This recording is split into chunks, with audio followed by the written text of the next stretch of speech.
Okay. Hi, everyone. Thank you for joining my internship presentation. So during my internship, I worked on a project called as CONVERGE, which is about migrating from Meditech to Epic EHR system.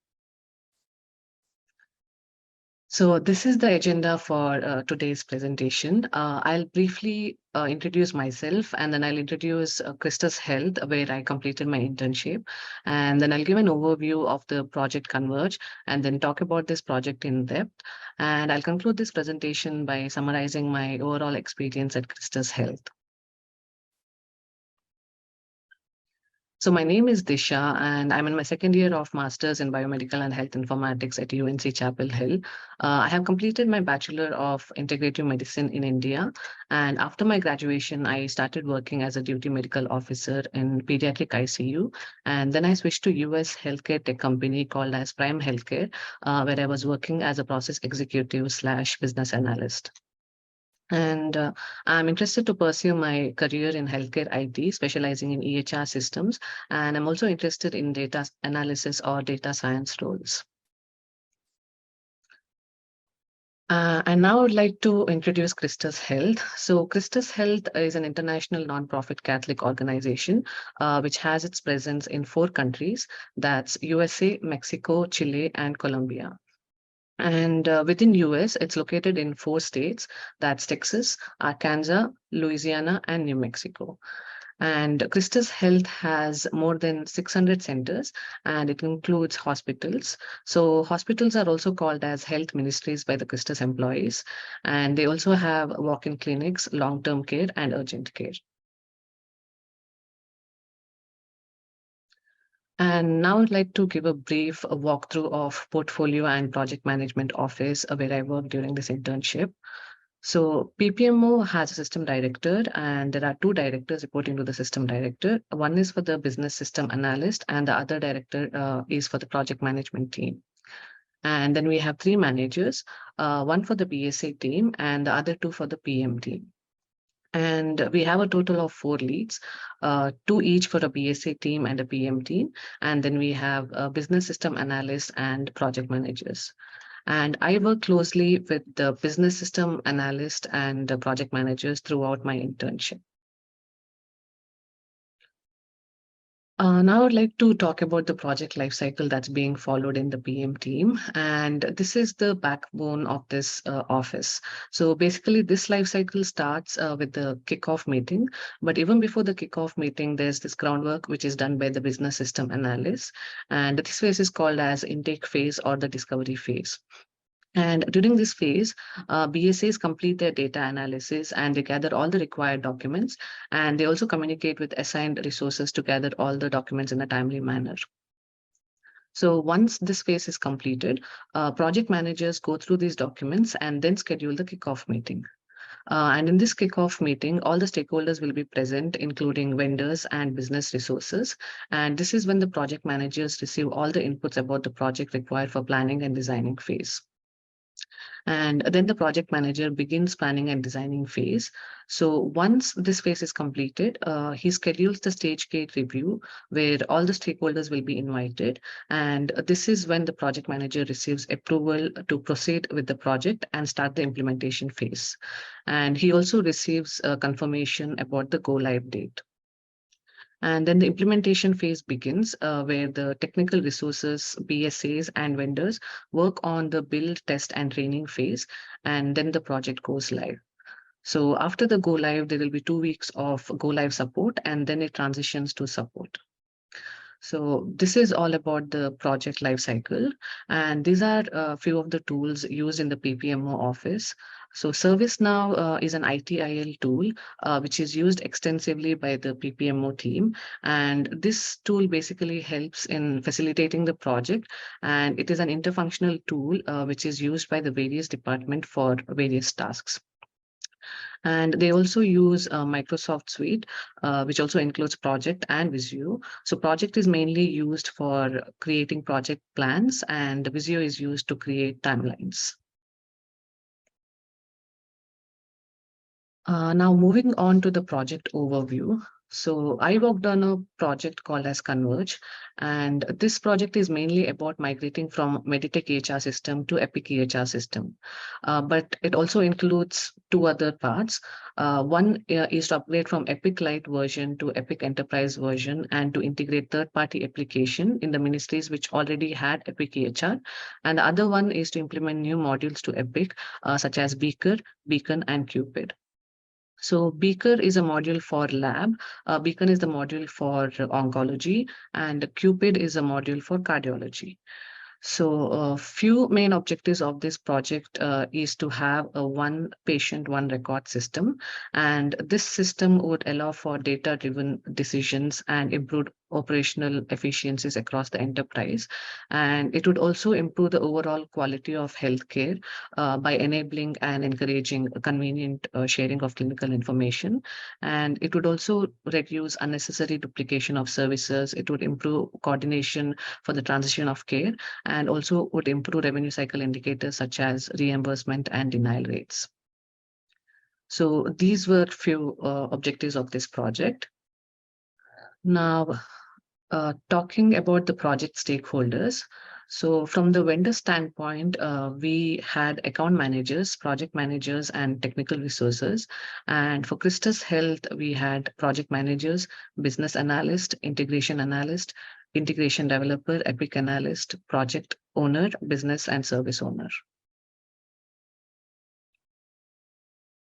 So now moving on to the wave planning, these are the ministries for which the project was planned. And for easier implementation of this project, we decided to break this down into three waves. That's wave 1, wave 2, and wave 3. So this project went live on July 1st for wave 1, and plan to go live for wave 2 is during the month of December. And for wave 3, it's in the next year in the month of August. So all the ministries in wave 2 and 3 have Meditech facilities, whereas in wave 1, we have 3 facilities which is using Meditech EHR, and then there are 10 facilities which is already having Epic EHR. So for the Meditech facilities, plan is to migrate from Meditech to Epic, integrate third-party application, and implement new modules to Epic. And for the Epic facilities, the plan is to integrate third-party application and also implement new modules. And this is the timeline that was planned for this project. So project began last year in the month of April, and the building and the designing lasted until the month of September 2022. And then the testing phase began in the month of October, and training phase began in the month of April 2023. And then the project went live for wave 1 on July 1st. And then we had 2 weeks of go live support, and then it transitioned to support for another 2 weeks. So now diving deep into this project, I would like to discuss two things. One is about the process flow of migration from Meditech to Epic, and the other one is third-party application integration, where I will specifically focus on the application called as MCG in Disha Effective Focus. So this is the process flow of how data was migrated from Meditech to Epic, and this has 10 steps. I'll briefly talk about these steps. So the first step is to assess requirements for the transition from Meditech to Epic. So it included the understanding of the functional and the technical requirements. In the next step, the Epic environment was prepared for the transition. So this included setting up the necessary infrastructure, including hardware and software components. And the third step, that's data extraction. And this involved extracting the necessary data from Meditech systems. And the fourth step is system configuration, which focused on configuring the Epic system based on the identified requirements, such as configuring modules, defining workflows, and customizing templates, and also establishing user access controls. And the next step is transforming data by converting the extracted data from Meditech to format that is compatible with Epic, such as mapping data fields and structures from Meditech to Epic, and performing any necessary data cleansing or data enrichment. And the next step is interface development and configuration. And this involved developing and configuring the interface necessary for data exchange between Meditech and Epic. And the seventh step is data validation, which focused on ensuring the accuracy and integrity of the transformed data. And it also involved applying validation rules to the migrated data. And the eighth step is testing and validation, which included creating test scenarios and test data that simulated real world scenarios to ensure the proper flow of data between Meditech and Epic. And the ninth step is deployment and cutover. And this involved performing the actual data migration and cutover from Meditech to Epic. And the last step is post migration support and optimization, which provided ongoing assistance and resolved any issues or discrepancies that arose after the transition. So these are a few data types that's migrated from Meditech to Epic, and a few of the examples are patient information, historical encounters or orders, vitals, lab results, and imaging results. Now switching gears to third-party application integration. So these are all the third-party applications that were integrated to Epic. And I know these are a lot of words, but I just wanted to mention that all these applications were integrated and they had their own teams to complete the implementation by following the project lifecycle. And I wanted to particularly focus on one particular application that I worked on, and that's MCG Indicia, which I'll be talking about in the coming slides. So just to make it easier to understand, I created this graphical representation of how these 165 applications were broken down into 4 tiers. And the breakdown was done based on how crucial these applications were for the patient care. So the applications in 1A and 1B tier were implemented first, and then applications in 2 were implemented next, and then so on. So now I would like to speak about the third-party application that I worked on, and that's called as MCG Indicia for Effective Focus module. So even before I speak about the effective focus module, I would like to first introduce MCG. So MCG stands for Milliman Care Guidelines, which provides clinical criteria for settings ranging from acute care to outpatient care. And these guidelines also helps in making informed decision for healthcare. So these guidelines are used to complete utilization review, which is also called as UR, and the case management department completes this utilization review for every patient to validate and justify the services provided. So this snippet is one example of how MCG guidelines look, but they differ for each diagnosis and for each procedures. So a UR is done in all the hospitals, and it's important because it ensures reimbursement from the payers and it also improves the quality of care. And these guidelines are found within the application called as MCG Indicia, which can be launched within Epic. And these guidelines are categorized by diseases. But the problem with MCG Indicia is that the patient data is not integrated with Epic. So just the application can be launched from Epic, but data is not integrated. Of this new module in the SBAR format, that is situation, background assessment, and recommendation. So for the situation, we received a request from case management team to improve the UR process. And the background is that MCG Indicia was being used for UR and patient data from Epic was not integrated with MCG Indicia. So the assessment showed that UR was randomly being done based on the work list and cases assigned to case managers, which they were accessing from their personal sheets or notepad. So the caseload was not prioritized, and case managers had to manually keep track. So the solution that was recommended was to integrate a new module to MCG Indicia, which is called as Indicia for Effective Focus, also called as IEF. So in this module, the patient data from Epic would be integrated to IEF. And this module is developed with artificial intelligence by using machine learning algorithm. And this algorithm looks at the patient's age, diagnosis, gender, and higher cost cases, and then prioritizes caseload by level of risk. So this is how the workflow looked like prior to the integration of the new module. So case managers would log into Epic and pick patients from their work list and enter the account number or the patient information, and then launch MCG Indicia by clicking on the utilization review tab. And then after launching MCG Indicia, they would complete the utilization review and then fax it to payers for the reimbursement of the hospital stay. So before the integration of the new module, case managers had to do everything manually, and they had to keep a list of patients in their Excel sheet, and they had to track all the patients from time of admission until the time of discharge.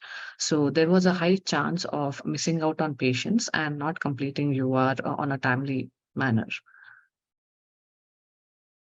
And this is how the workflow would look like after the integration of the new module. So now case managers would log into Epic, and instead of accessing the patient list through Excel sheet, they would directly click on the middle pane and launch IEF in a separate window. And it would give a list of cases which is prioritized as high, medium, and low risk. And then the case managers would complete the utilization review and then fax it to the payers to receive the reimbursement. So this is the example of how the case managers would view the patient list. As seen in the snippet, cases are prioritized based on high, medium, and low risk. And in this module, it also provides few other features where case managers could track the patient by snoozing and unsnoozing accounts based on the chart completion. And they also have few other options to manually refresh the list to ensure that they're not missing out on any new case. So basically, this module would help the case managers to track and complete utilization review for all the patients in timely manner, ensuring reimbursement and efficient quality of care. So this is the timeline of how this project was planned. The project kicked off in the month of February 2023, and the planning and the designing phase began immediately. And the stage gate review was completed in the month of March, after which building and configuration began. And the testing phase started in the month of May, and training began in the month of June, and the project went live on July 1st. And then there was 2 weeks of go live support, and then it transitioned to support for another 2 weeks. So I was a part of this project for the implementation phase, for testing, training, going live, and transition to support phase.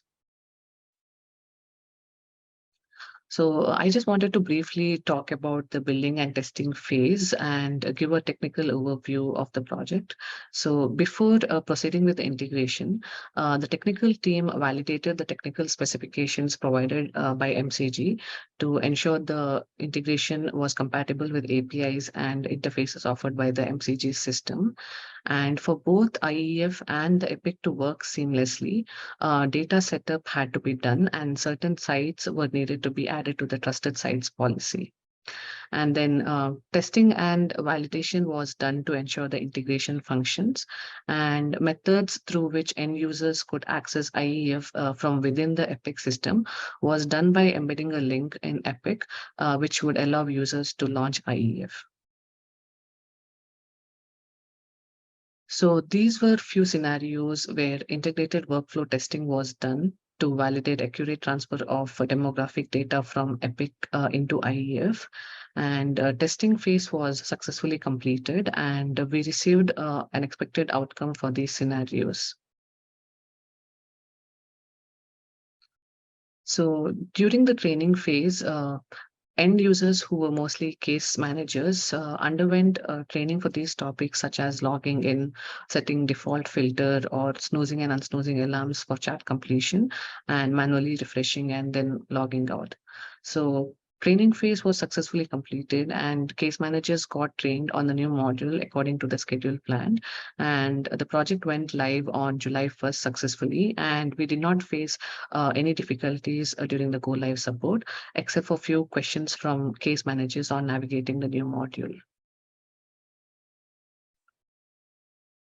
So we saw a few challenges during the implementation of this project. The interface build took longer than we anticipated due to the incomplete design, and we also had a few difficulties coordinating with the vendor, and we had few misaligned timelines, and we also required various approvals for the project, which further delayed the project, and we had few issues while scheduling training for the case managers according to their availability.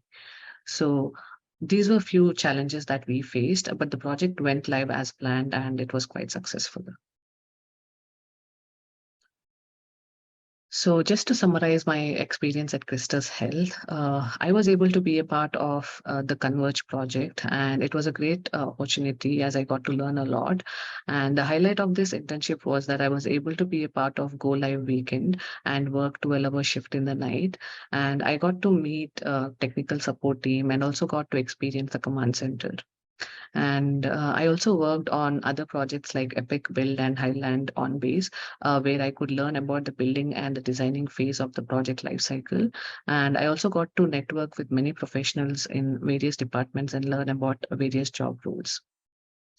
The only challenge that I could think of was that every project had a different life cycle, and most of the projects would usually last for more than 3 months. So I could not be present to see the entire project. For example, for Wave 1, I missed out on the planning and designing phase, but I was present for the implementation phase. So that's it for my presentation. And I would like to show a few pictures that I took during the Go Live weekend. And these are the other interns who worked with me on the project. And I would like to conclude this presentation by thanking everyone who helped me throughout my master's program. I would like to start with Dr. Mustafa, who guided me throughout my program, and he also gave me few great opportunities during my study. And Erika for always responding promptly to all my queries and guiding me throughout this journey. And I also want to thank Mariel for guiding me throughout my internship and providing me with all the links for internship and job positions. And I want to give a special thanks to the director of the PM team at Christus Health, Mr. Danpal, who gave me this amazing opportunity to work on this project. And lastly, I would like to thank my mentor, Stanley, who was with me throughout my internship. He helped me to put this internship presentation together, and he provided me with all his valuable feedback. So he was a great mentor and I got to learn a lot from him. So thank you, Stanley. And yeah, that's it. Thank you all. And now I'm open to questions.